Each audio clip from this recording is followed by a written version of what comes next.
dan terjadi ribut yang tidak pernah berlaku pada waktu itu, seolah-olah sedang terjadi satu peperangan. Nah, dan seketika itu juga sebuah lembaga hitam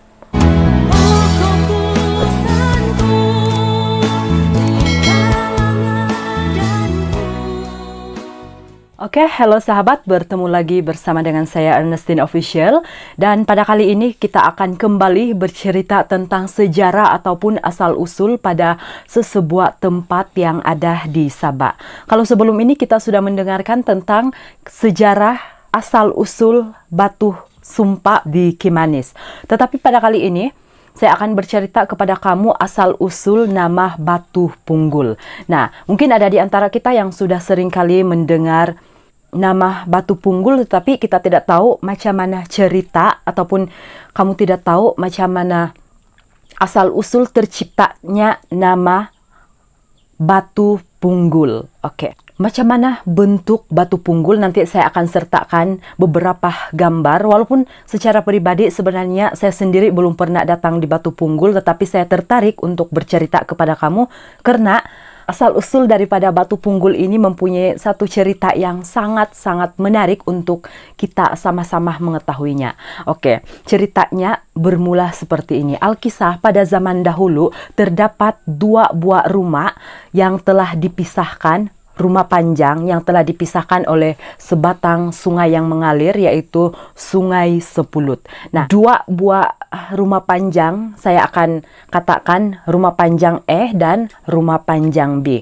Nah, penduduk pada rumah panjang tersebut telah dihuni oleh kaum bangsa Murut, dan mereka lah yang pertama kali menempatkan diri di pedalaman Sepulut pada waktu itu.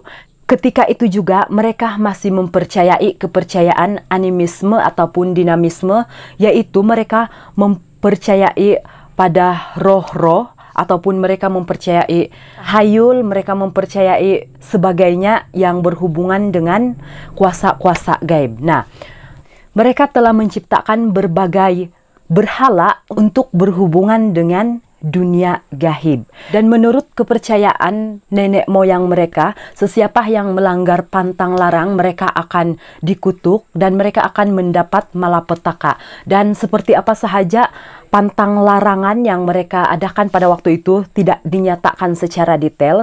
Apa yang pasti, ketika mereka melanggar pantang larang, mereka akan mendapat malapetaka setimpal dengan apa yang mereka lakukan.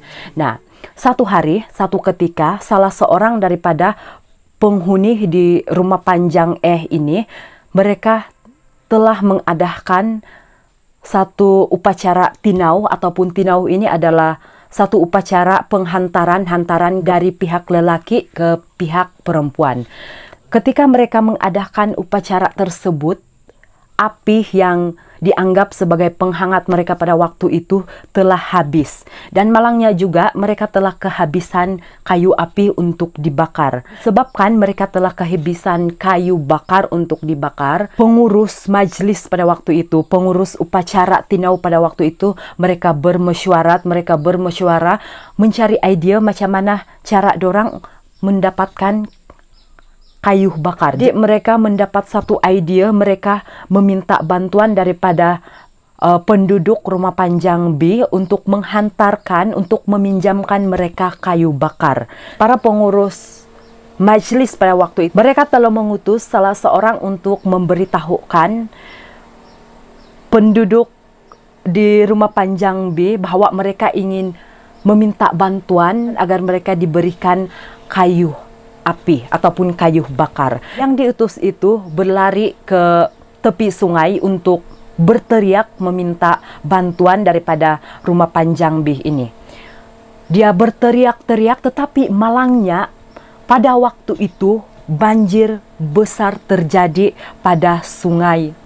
Jadi orang-orang di rumah panjang B ini, dorang tidak berani untuk menyeberang sungai. Ketika si pemuda ini berteriak-teriak minta pertolongan, dia tidak mendapat respon, dia tidak mendapat tindak balas daripada rumah panjang B. Padahal pada waktu yang sama, orang-orang di Rumah Panjang Bih ini mereka sedang bermusyawarat, dorang sedang mengadakan satu pertemuan, mencari ide macam mana cara dorang untuk membantu jiran mereka di Rumah Panjang Jadi mereka mendapat satu ide di mana mereka mencari seekor anjing.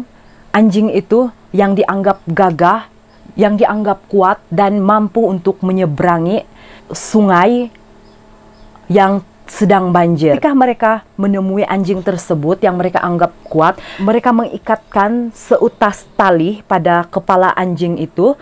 Pada ikatan tersebut terdapat kayu api ataupun kayu bakar. Dan seketika itu juga mereka menyuruh anjing itu untuk berenang, untuk ke seberang bagi menghantarkan kayu api di Rumah Panjang Tetapi belum sampai beberapa meter, disebabkan air sungai itu yang sedang banjir terlalu deras sehingga menyebabkan anjing itu hanyut. Dia tidak terus-menerus terhanyut sehingga ke hulur sungai, tetapi dia tersangkut pada mungkin pada sebuah batang atau sebuah batang kayu ataupun macam mana. Dan ketika melihat hal itu, penduduk yang berada di Rumah Panjang Bih ini mereka merasa itu sesuatu yang sangat lucu sehingga mereka mentertawakan anjing yang telah hanyut itu. Penduduk rumah di Rumah Panjang ini melihat hal itu, mereka tidak mampu melakukan apa-apa. Mereka tidak berani mentertawakan karena mereka takut melanggar pantang. Di Rumah Panjang Bih ini mereka mentertawakan sehingga mereka hampir lupa bahwa Rumah Panjang sedang memerlukan bantuan daripada mereka. Tidak lama dari itu, Rumah Panjang Bih ini mereka mendapat ide lagi. Mereka mencari seekor ayam jantan, lalu mereka mengikatkan tali lagi di kaki ayam jantan. Kemudian penduduk Rumah Panjang Bih ini mereka menerbangkan ayam jantan itu. Ketika di pertengahan sungai, ayam jantan itu terjatuh disebabkan memiliki beban yang sangat berat, yaitu kayu api. Bayangkan saja seekor ayam mengangkat kayu api. Sangat mustahil kan? Tidak masuk akal. Jadi itu juga mereka anggap lucu. Mereka mentertawakan ayam tersebut. Kita tidak tahu macam mana keadaan. Mungkin itu sesuatu yang sangat lucu. Mereka anggap terlalu lucu. Disebabkan penduduk di Rumah Panjang Bih ini mereka tidak mempunyai ide lagi macam mana cara untuk membantu penduduk di Rumah Panjang Akhirnya mereka tidak mengindahkan pertolongan daripada Rumah Panjang lagi. Mereka mulai memasak untuk makan malam, ada yang memberikan makan kepada ternak mereka, dan yang paling tidak masuk akal lagi, ada seseorang yang telah menaiki bumbung Rumah Panjang Bih tersebut. Kemudian dia mempermainkan seekor pacat ataupun seekor linta. Pacat lah dikatakan di sana. Pacat sekecil itu dia permainkan dan dia paksa untuk meminum tapai. Kita bayangkan, sedangkan seekor pacat itu kita tidak nampak dia punya mulut kan. Macam mana mungkin dia meminum tapai? Nah, dan itu dianggap lucu. Dia sehabis tenaga dia untuk mentertawakan si pacat. Dan seketika itu juga tiba-tiba suasana menjadi hening. Sudah pun Sungai Sepulut banjir besar. Ditambahkan lagi tiba-tiba hujan turun dengan lebatnya. Petir sambung menyambung dan terjadi ribut yang tidak pernah berlaku pada waktu itu, seolah-olah sedang terjadi satu peperangan. Nah, dan seketika itu juga satu lembaga hitam di atas tuh Rumah Panjang Bih telah jatuh menghempap di sana, dan saat itu Rumah Panjang itu telah berubah wujud. Penduduk di Rumah Panjang Bih telah berubah wujud. Mereka telah menjadi batu. Dan anjing juga ayam yang mereka telah tertawakan berubah wujud menjadi batu. Sehinggalah Rumah Panjang Bih itu telah membentuk sebongkah batu yang sangat-sangat besar. Pada awalnya terdapat 2 rumah panjang, tetapi disebabkan rumah panjang B telah mendapat kutuk daripada nenek moyang mereka, mereka telah berubah wujud. Dan keesokan harinya suasana kembali pulih. Sungai Sepulut itu tidak lagi banjir dan tidak ada lagi hujan, tidak ada lagi petir, tidak ada lagi ribut. Walau macam mana pun, batu yang terlalu besar itu telah membentuk sehingga di rumah panjang ini, di rumah panjang itu tidak lagi terkena cahaya matahari. Dan menyadari hal itu, penduduk di rumah panjang ini tidak merasa nyaman, sebab kalau dulu rumah panjang itu terdedah kepada matahari, tetapi waktu itu betul-betul tertutup. Diutus 7 orang beradi untuk memangkas batu itu ataupun mereka memotong batu itu. Dan saking kerasnya batu itu daripada anak pertama sehingga anak yang ke-6 mereka tidak mampu untuk memangkas batu tersebut. Hanya seorang saja yang dapat memangkas batu itu. Si bungsulah yang telah mampu memangkas batu itu, sehinggalah yang tersisa hanyalah punggul pada batu itu. Dan kelihatan hanya punggul sahaja, seperti di dalam gambar ini.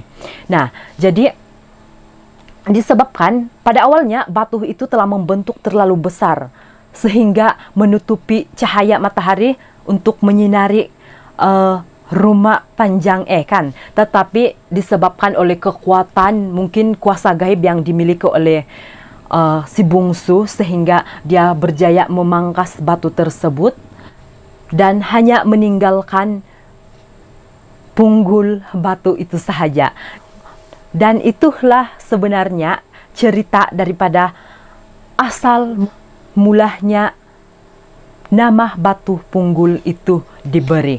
Nah, jadi kita percaya ataupun tidak, itulah pernyataan, itulah cerita rakyat yang terjadi suatu ketika dahulu. Saya tidak boleh katakan cerita ini benar ataupun tidak, sebab saya tidak berada di tempat itu pada waktu kejadian. Jadi untuk kali ini hanya itu sahaja yang dapat saya kongsikan cerita sama kamu. Semoga itu akan memberikan sedikit penambahan ilmu daripada kita semua. Semoga channel ini akan terus memberikan manfaat kepada kamu semua. Itu saja, bye-bye.